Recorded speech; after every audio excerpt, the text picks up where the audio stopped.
Gir border પાસે આવેલા પાણીકોઠા અને લીમધરા સહિતના બાળકો જાવંત્રી ગામે અભ્યાસ અર્થે જાય છે। મોટાભાગના ગ્રામજનો મજૂરી કામ સાથે જોડાયેલા હોવાથી બાળકો ચાલીને શાળાએ જતા હોય છે। આજુબાજુ જંગલ વિસ્તાર હોવાથી સિંહ, દીપડા જેવા જંગલી પશુઓની અવરજવર પણ રહેતી હોય છે। તેના કારણે વાલીઓમાં પણ ભય ફેલાયો છે। લીમધરા અને પાણીકોટથી અભ્યાસ અર્થે બાળકોને ચાલીને જવું પડે છે। બાળકો 2 કિલોમીટરનું અંતર કાપીને ભણતર માટે જાય છે। ત્યારે સરકાર સમક્ષ વાલીઓએ વિદ્યાર્થીઓને ઘરેથી શાળા સુધી લઈ જવા માટે ટ્રાન્સપોર્ટની માંગ કરી છે।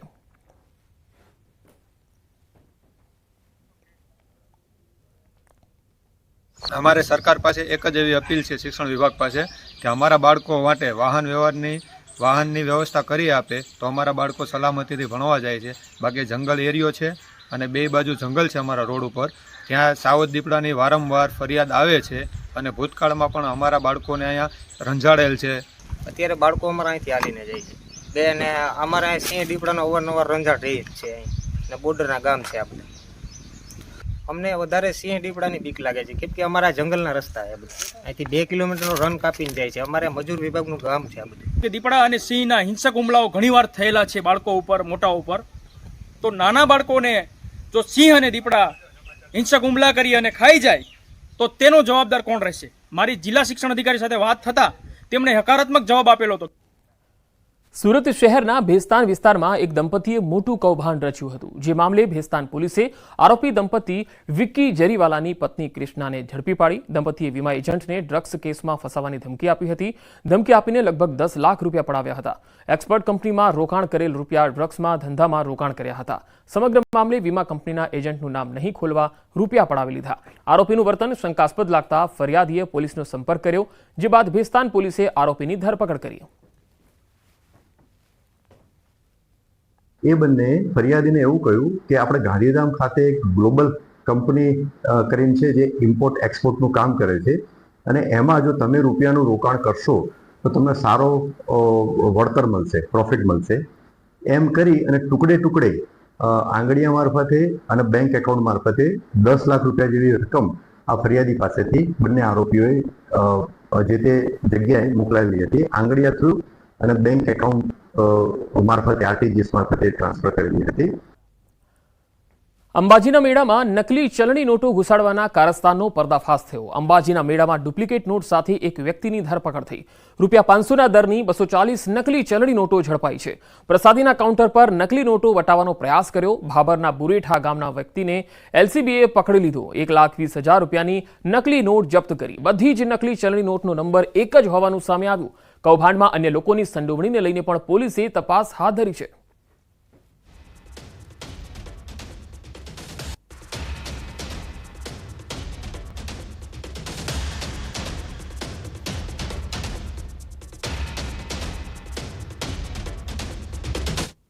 टीमने माहिती मળી હતી કે એક વ્યક્તિ પ્રસાદીના કાઉન્ટરની પાસે ખોટી નોટો છે એ વટાવવાની કોશિશ કરી રહ્યો છે, જેની માહિતી મળતા તત્કાલ ધોરણે અમારી એલસીબી એસઓજીની ટીમે તેને ઝડપી લીધો હતો। તેની પાસેથી આશરે 1,20,000 રૂપિયાની 500 ના દરની ચલણી નોટો કબજે કરવામાં આવી છે। તે અમારા ભાભરના તાલુકાના બોરેઠા ગામનો વ્યક્તિ છે, તેનું નામ ભરત પ્રજાપતિ છે। હાલમાં અમારી ટીમ કામ કરી રહી છે કે એ આટલી બધી મોટી સંખ્યામાં નોટો એની પાસે ક્યાંથી આવી અને કોણે તેને આપી, જેથી કરીને એના મેઇન સોર્સ સુધી જઈ શકાય। अंबाजी जता पदयात्रीओनी सेवा माटे कर्नाटकना सेवार्थीओए अनोखो केम्प शरू कर्यो। कर्नाटकना सेवाभावी लोको सेवा करवा अंबाजी पहोंच्या छे। अंबाजीथी 3 किलोमीटर दूर कर्नाटकना 8 लोकोए इडलीनो केम्प शरू कर्यो। कर्नाटकना सेवार्थीओ अंबाजी जता पदयात्रीओने इडली खवडावीने सेवा करी रह्या छे। सेवार्थी भाईए कह्युं के रोजनी 20 થી 25,000 इडली जाय छे। यात्रीओना आरोग्यने ध्यानमां राखीने इडली अने तेनी चटणीमां कोईपण जातनुं तेल नंखातुं नथी, जेथी आ इडली आरोग्य माटे पण सारी छे। તેમણે કહ્યું કે અમે છેલ્લા 3 વર્ષથી આ ઇડલીનો કેમ્પ અંબાજી જતા પદયાત્રીઓ માટે કરતા હોઈએ છીએ। सर आपका अलग अलग होता है। हम लोग 3 साल से कर रहे हैं इडली का। 3 साल से कि इडली का सबको पसंद रहता है। तेल बिना बनाते हैं, कोकोनट चटनी है और इडली है, सब बनाते हैं हम लोग। अभी सर तुम कहाँ से हो? हम कर्नाटक का है। कर्नाटक से यहाँ कैंप करने आते हो? क्या कैंप करने आते हैं सर? आपके लिए सेवा करने के लिए कर्नाटक से आता है। नारियल भी कर्नाटक से आता है। साबरकांठा जिल्लाना ईडरमा આજથી 3 દિવસના મેળાનો પ્રારંભ થયો છે। મુધણેશ્વર મહાદેવના મંદિરે ત્રિદિવસીય મેળાનો પ્રારંભ થયો। મુધણેશ્વર મહાદેવનું મંદિર રોશનીથી ઝગમગી ઉઠ્યું। જાદરમાં આવેલ મંદિરમાં મુધણેશ્વર મહાદેવને ફૂલોથી સજાવવામાં આવ્યા। વહેલી સવારથી ભક્તો મુધણેશ્વર દાદાના દર્શન માટે ઉમટી પડ્યા। આ ત્રિદિવસીય મેળો બુધવાર સુધી યોજાશે।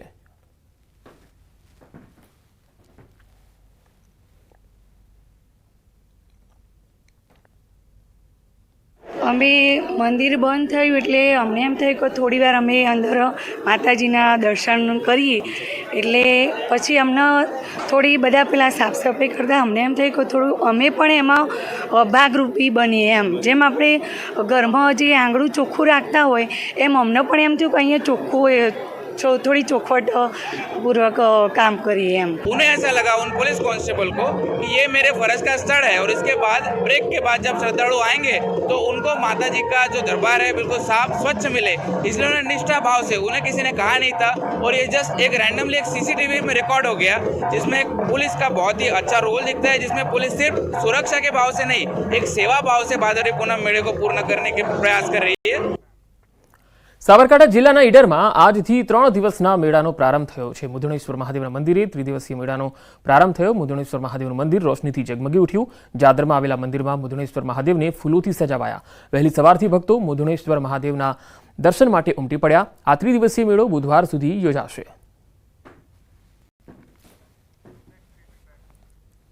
હવે મંદિર કે અન્ય કોઈપણ મિલકતને તોડ્યા વગર ઊંચી લેવાનું ષડયંત્ર શક્ય છે, કારણ કે જૂનાગઢ શહેરના ઝાંઝરડા રોડ પર આવેલ સુપ્રસિદ્ધ સિદ્ધનાથ મહાદેવ મંદિરને પાયામાંથી ઊંચું કરવામાં આવી રહ્યું છે.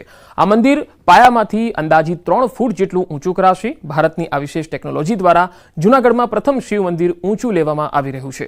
ગત વર્ષે જળ હોનારતમાં ગર્ભગૃહ સુધી પાણી પહોંચી ગયું હતું, જેથી આ સમસ્યાને નિવારવા હાલ 200 થી 250 જેટલા જેક મંદિરના ચારે તરફ પાયામાં લગાવી મંદિર ઊંચું લેવામાં આવી રહ્યું છે. બિહારની આ કંપની દ્વારા અત્યાર સુધીમાં 6000 થી વધુ મિલકતો ઊંચી લેવામાં આવી છે. ઉપરાંત 500 જેટલી મિલકત શિફ્ટિંગ કરવામાં આવી છે. ₹3 થી 3.5 લાખના ખર્ચે આ મંદિર 3 ફૂટ જેટલું ઊંચું કરાશે. સાથે અહીં આવેલ હનુમાન મંદિર પણ 4 ફૂટ જેટલું ઊંચું કરાશે.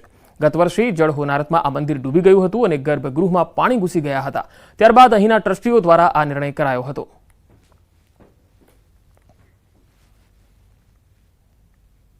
में झंझेरा रोड और शिवनारायण मंदिर है. हाँ, मतलब मंदिर शिव जी का है. ये इनको 3 फुट करीबन ऊंचा करना है. लगभग ये आपको महीना से 25 दिन के अंदर ख़त्म हो जाएंगे. મંદિર ઊંચું લેવાનું કારણ છે, કામ ચાલુ છે, પણ અત્યારે શું છે કે આ ગઈ સાલ જળ હોનારતને હિસાબે આપણે આ ગર્ભગૃહની અંદર પાણીનો હિસાબે આપણે આ મંદિરનું 3 થી 3.5 ફૂટ જેટલું અધેર ઊંચું લેવાનું છે. વગર ઊંચું લેવામાં આવશે. જૂનાગઢમાં જે બિહારની એક કંપની છે તેણે આ કામ હાથ ધર્યું છે. જળ હોનારતમાં મંદિર ડૂબી ગયા બાદ આ નિર્ણય લેવાયો છે. મંદિરની ચારે તરફ જેક મૂકી અને મંદિરને ઉપર કરવામાં આવશે. ગર્ભગૃહમાં પાણી ઘૂસવાથી ટ્રસ્ટીઓએ નિર્ણય કર્યો.